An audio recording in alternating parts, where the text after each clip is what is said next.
Rekaman operator drone Ukraina terciduk saat sedang bekerja ramai beredar di Telegram pada Selasa 28 Maret 2023. Tampak ia sedang mengendalikan drone di sekitar paritnya. Dalam keterangan unggahan disebutkan, posisi tentara Ukraina terdeteksi operator drone menggunakan drone atau UAV Rusia. Operator Brigade keempat Rusia menemukan operator musuh dan menimbulkan kekalahan api tanpa bantuan aeroskop, jelas narasi unggahan. Setelah mengintai, operator Ukraina kembali masuk ke dalam parit bersama rekannya. Namun dalam hitungan detik, peluru artileri Rusia berdatangan. Ledakan dahsyat dan kepulan asap tebal pada parit juga terekam drone pengintai Rusia. Operator Ukraina bahkan dikabarkan tewas. Rekamannya pun kini menuai berbagai komentar dari warganet.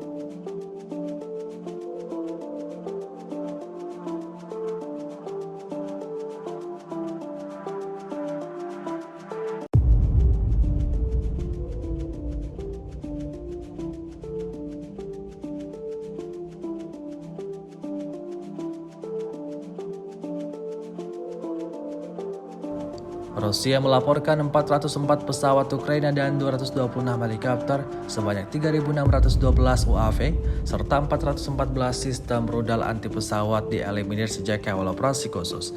Sementara itu dari kubu Kiev, Kementerian Pertahanan Ukraina melaporkan 570 tentara Rusia dieliminir dalam sehari terakhir. Total 171.730 prajurit Rusia meninggal sejak awal konflik hingga ke 398.